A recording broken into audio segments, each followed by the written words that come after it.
elections, the African Democratic Congress has suddenly emerged as a significant voice within the Senate, signaling the possibility of a new opposition bloc forming ahead of the next general election. This development is part of a wider strategy by various political figures and groups who are seeking to build a united front capable of challenging the established power structure. Quiet negotiations, strategic alliances, and political consultations are already taking place across the country as leaders from different political backgrounds explore the possibility of a broader national coalition. At the same time, the People's Democratic Party, once the dominant force in Nigerian politics, continues its struggle to reorganize and reposition itself as a strong national opposition. Internal disagreements, leadership questions, and strategic reassessments have created uncertainty within the party, even as many of its members remained determined to play a central role in the political contest of 2027. Overseeing this complex and rapidly evolving environment is the Independent National Electoral Commission, which carries the responsibility of preparing the electoral system for another national test of democracy. Expectations from the public remain high, with many Nigerians calling for greater transparency, improved electoral technology, and a process that clearly reflects the will of the people. Across the country, from the power corridors of Abuja to local political structures in the states, one reality is becoming increasingly clear. The race toward 2027 has already begun. Alliances are being formed. Parties are reorganizing and new political calculations are emerging. In the ever-changing theater of Nigerian politics, the moves being made today may very well determine the balance of power tomorrow and ultimately shape the next chapter of Nigeria's democratic journey.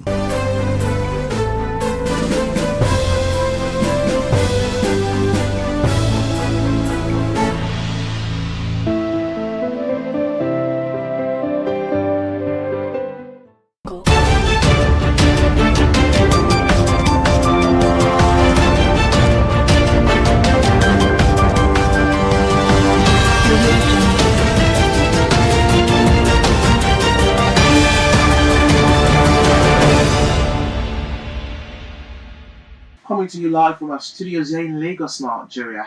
This is the World News on Biscon TV. I'm Emmanuel. Now let's look at the headlines making the news this hour. On the national scene, INEC warns against voter apathy and pledges credible 2027 poll. A Labour Party postponed Congress's set up 46-man convention panel. In business, Nigeria attracts $6.44 billion foreign capital in the fourth quarter of 2025. On the foreign scene, Ukraine hit major Russian port in massive 400 drone attack. And in sports news, Nigerian forward Nathan Tella extends contract with Leverkusen until 2031.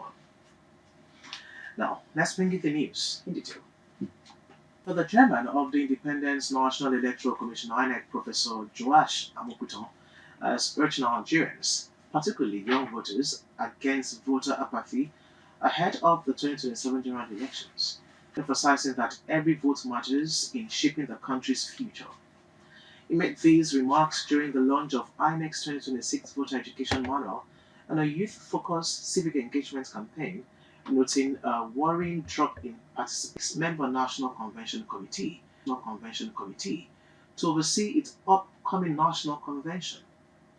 Party leadership said the delay was necessary to allow more time for preparations, improve participation, and resolve internal issues ahead of the key event that will shape the party's leadership and strategy for the 2027 elections. The committee, chaired by a serving senator, will coordinate all activities related to the convention, including logistics and adherence to the party's constitution. The Labour Party officials stressed that the postponement and panel's creation aim to ensure a transparent and inclusive process, boosting unity and credibility within the party ahead of national and presidential primaries. Away from that, retired Justice Issa Ayo Salami has claimed that Peter Obi should not have been allowed to contest the 2023 Nigerian presidential election under the Labour Party flag, arguing that by the time he defected from the People's Democratic Party, the Labour Party had already submitted its candidate list to the Independent National Electoral Commission (INEC). Salami said these and a similar situation involving the governor of Kano State reflected judicial errors and incompetence, with judges failing to uphold constitutional requirement on party membership before contesting elections. He also criticized the judicial promotion system, saying appointment based on seniority rather than merit have allowed unqualified judges to make controversial rulings. Salami made the remarks at an event in Ilorin, emphasizing his concerns about electoral and judicial integrity, though his views have stirred debate about electoral eligibility and legal interpretations in Nigeria's political landscape. In another story, Anambra State Governor Professor Chukwuma Soludo has sworn in a new team of 14 political appointees, including a secretary to the state government SSG, chief of staff, head of service, and 12 others at the Lighthouse in Oka. Soludo told them their roles are for public service and not personal gain, urging dedication, sacrifice, and collaboration to drive effective governance and deliver value to residents. Amongst those sworn in were Mrs. Chiamaka Nake as SSG, Dr. Ben Wanko as COS, Mrs. Ngozi Iwonu as Head of Service, and Mr. Tobechukwu Nweke San as Attorney General, with other special advisors and key aides also inaugurated to support the state development agenda. We will take a quick break here. When we come back, we'll bring you business news. Stay tuned.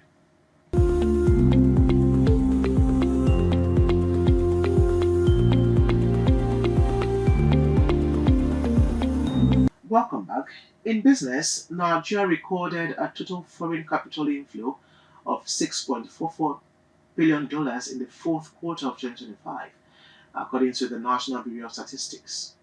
The figure reflects sustained investors' interest in the country's economy, following strong performances in earlier quarters, where inflows also surged significantly, driven largely by portfolio investment and improved financial market conditions. The NBS data indicates that portfolio investments continue to dominate inflows, while foreign direct investment remained relatively low. Analysts say the trend highlights growing confidence in Nigeria's financial market, but also underscores the need for structural reforms to attract more long-term investment into key sectors of the economy. You've been watching the world news on Biscon TV. We will take another break here. When we come back, we'll bring you foreign news. Stay tuned.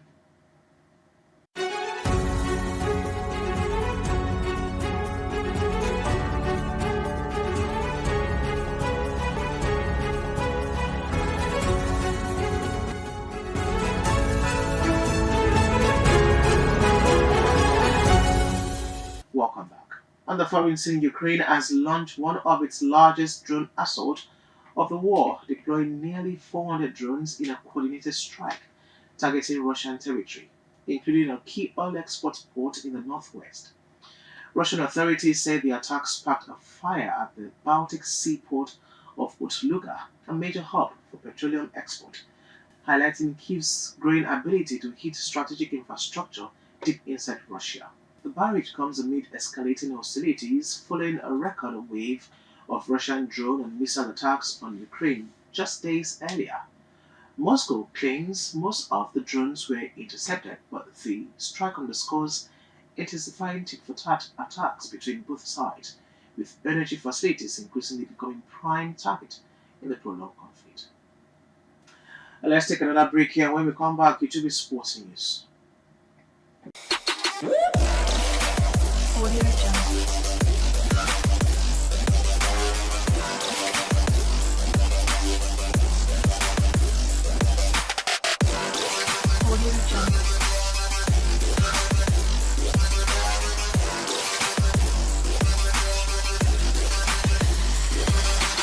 In sports news, Nigerian international Nathan Tella has signed a long-term contract extension with German Bundesliga club Bayern Leverkusen, committing his future to the club until June 30, 2031.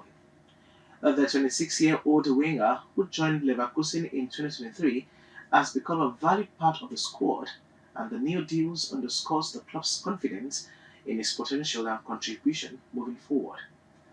Teller's extension comes as Leverkusen continues to build a competitive team in both domestic and European competitions, with the club eager to retain key attacking talent amid growing interest from other sides. The Nigerian forward has expressed enthusiasm about continuing his journey with the German side. Entertainment news. Do stay tuned.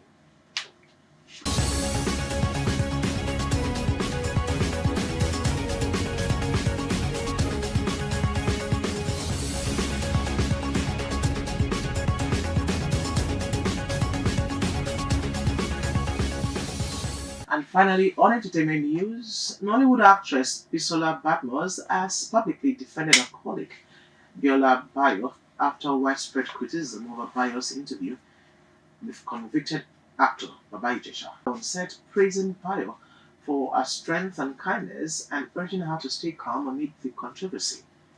The backlash stemmed from Baba Ijesha's comment in the interview addressing past sexual assault allegations, which many Nigerians found inappropriate to platform.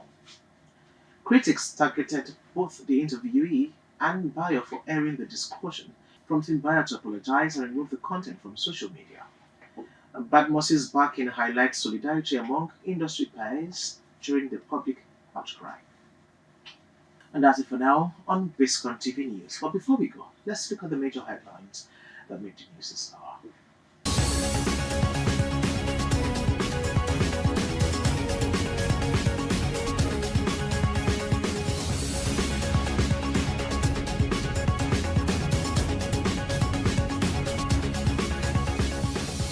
On the national scene, INEC warns against voter apathy and pledges credible 2027 poll. Labour Party postponed congresses and set up 46-man convention panel. In business, Nigeria attracts $6.44 billion foreign capital in the fourth quarter of 2025. On the foreign scene, Ukraine hit major Russian port in massive 400 drone attack. And in sports news, Nigerian forward Nathan Tedder extends contract with Leverkusen until 2030. The news was compiled and produced by Victoria Adekoya. I'm Emmanuel. Many thanks for watching.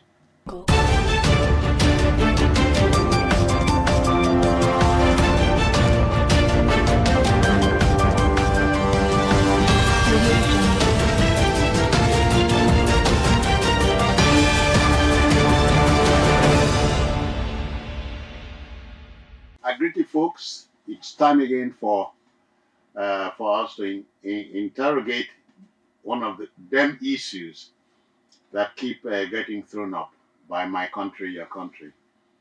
And today's issue is no less so. So let's go there. Bedlam in Delta. Age-old custom offends laws of decency, with females openly assaulted and sexually molested. Now, the story is simply that a local festival in Ozoro, Delta State, often referred to as Alue Ado, which features young men and women, went into an ugly orgy between March the 19th and 20th. The state government labeled it barbaric and unacceptable. The unspeakable incident featured young men harassing, attacking, and tearing the clothes of women and female students. The police stepped in and made arrests, including a community head and chief organizer, is known as Omorede Sunday. The government has strongly condemned the attack, and arrests have been made, and the men so arrested are to be investigated. Well, it's not an accident that today my conversationalist is a proud Delta son. So I'd like for us to meet and greet him. Dr. Moses Adebayo, I greet you. Welcome. Well, I'm so happy to be around today. Okay. As well. Of course, I just like very many right-thinking people condemn in the strongest terms the very ugly, very hideous, Unspeakable. unspeakable Mm. things that defined an age-long respected. Also, it's not very far from my grandmother's village, and I know that this is not entirely new. I'm talking of the festival, but this year's Alue Oro. well, Ado, this year's went alright Mm. because some people just went out of control. The body, some of the arrested because I made a few inquiries. I could not see the video. Just when it's being circulated among my students, I caught this glimpse of. I just said, no, I can't see this. It was barbaric, as in gory to see. But thank goodness the law is activated and everyone concerned will face the as in the music. This is not for this century and not for any period. Yeah, but a former governor of your state, Yeah, James Bury now. says spoke in defense of the age-old custom. Yes, as I said, that's why we always say one bad egg will not mean that you now tout the entire crate of egg as bad. This has never happened before, and hopefully it will never happen again. The ugly incident of March 19th to 20th is just what we call a freak of nature. It happened once, but must never be allowed. And this is where the law must come in its might and descend heavily. Punitive measures must be taken to ensure that this will never ever be, because I don't have to see the entire video. It was gory from the very beginning. So let the law take its course. Although I can sense that, as everything Nigerian, a bit of politics wants to creep in because there have been denials and counter denials as earlier during the newspaper review. But this must not. Facts don't lie. What's been circulated, Facts are sacred. yes, is rather incontrovertible. So everything that must be done to ensure that this is restored as insanity. The age-long custom or tradition should not be banished now. We won't because of one. It's just said that you won't because of headache decapitate yourself now. That's not the way to cure it. Let the ugly, the bad eggs that made this happen be adequately dealt with, and that should be enough. Honestly, Because for me, I'm wondering what trips a young man to see the nakedness of a woman in the daytime, in the open, it's just and to call it animalistic. you defend that. To call that animalistic is even understating. It's just pure madness, insanity. And this is why I always refer to what NAFDAC is doing. This shows why we must all support. You know, then humanity is organic. It's a case of what is that one thing that is hurting, the entire body will feel it. When NAFDAC was busy campaigning that some of these drugs that they have accessibility, as in these drinks rather, they have accessibility that they can afford and it's always available, those 3 A's, that they should restrict them. This surely is one of the consequences. No doubt about that, because from the little I saw, Okay, the actors could have been under the influence. definitely they were. No right thinking person, no sane person at that point would have done such despicable act. So they were really under the influence of whatever. And as I said, it's because all these things are affordable and available. Yeah, Moses, I can tell you for sure that in my part of the world, the EBBO, the EFA countries, there's what they call the fattening room. I know this, I know. Yeah. The fattening room is where a lady of Potential marriageable bride, age yeah. is prepared for the institution. Yeah.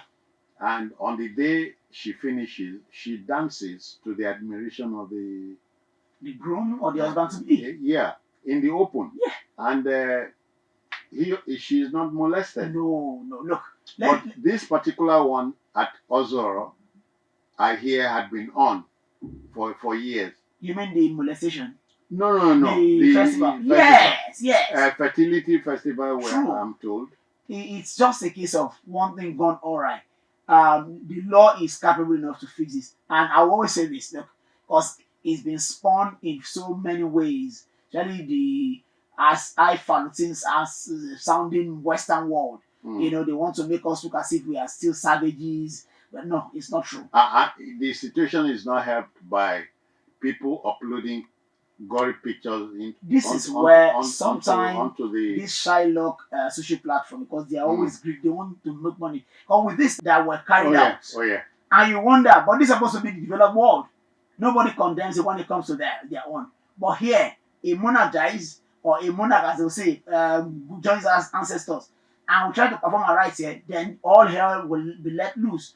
Hell, they are still barbaric, they are still savages. No, no. What happened in Ozoro Delta State is totally condemnable, outrightly as in gory and never to be accepted, unacceptable. But it is not for anyone to gloat that is our thing. No, that's not true. It's a human thing. We've heard of the Aztecs in Mexico. They still carry out some barbaric things till date. Yeah. They believe in human sacrifice. They still do some of it till date. We've had some gory, some what do you call now? Ethnic beliefs. Swaziland. What do they call the place now? It's not Eswatini. Eswatini, yeah. They have, conventional, customary things like this. Of course. Is it in Scotland where they still put on their skin?